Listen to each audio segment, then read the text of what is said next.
गरीब बेटी का महलों का ससुराल।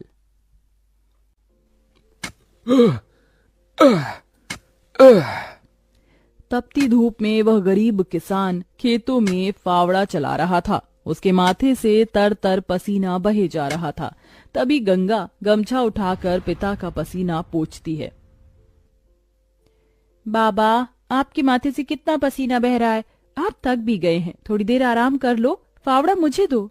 गंगा को खेत में फावड़ा चलाते देख सेवक राम की आंख भर आती है। मेरी गरीब बेटी के जिन हाथों में मेहंदी लगनी थी, उन्हीं नाजुक हाथों से मेरी गंगा सख्त फावड़ा चला रही है। तू एक गरीब की बेटी को ही ऐसा भाग्य देकर क्यों भेजता है भगवान? एक गरीब के जीवन की सबसे बड़ी दुविधा बेटी को ब्याहना होता है। ये कहानी है ऐसे ही किसान सेवक राम की, जो बड़ा गरीब है। उसकी दो बेटी गंगा और अंजू हैं। यूं तो सेवक राम ने गंगा के लिए कई रिश्ते ढूंढे, मगर भला एक गरीब की बेटी का हाथ कौन थामना चाहता है। किसी तरह से उनका जीवन कट रहा था।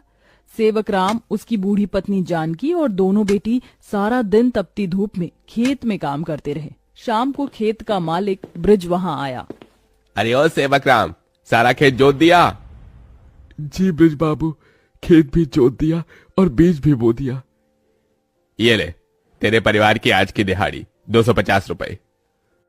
ये क्या मालिक, आप पैसे तो कम दे रहे हैं। पहले मेरी अकेले की दिहाड़ी आप मुझे 200 रुपए देते थे, फिर घटाकर 100 रुपए कर दिया और फिर सीधे 70 रुपए कर दिया, और उसमें भी पूरे पैसे नहीं दे रहे हैं। मैं, मेरी दोनों बेटी और माना पड़ता है मालिक।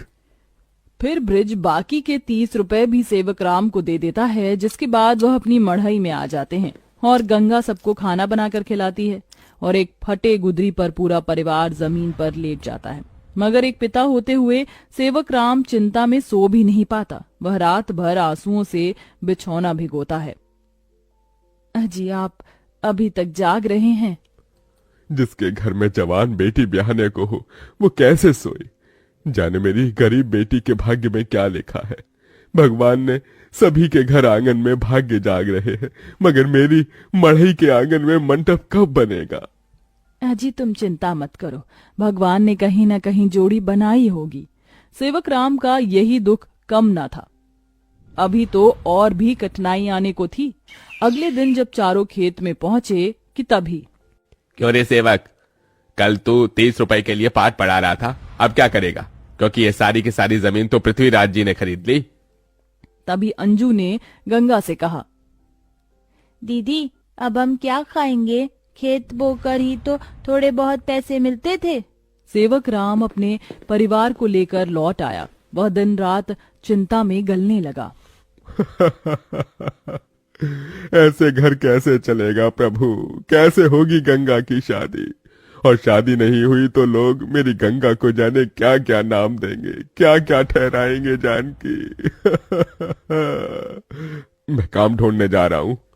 बाबा, मैं भी आपके संग चलूंगी। दोनों काम ढूंढते एक बड़े से मिल में आए, जहां शिव नाम का एक नौजवान गरीब मजदूर भी काम कर रहा था। जहां मजदूर राशन की बोरी भरी मालगाड़ी खींच रहे। सेवक राम ने काम मांगा, दोनों को काम मिल गया।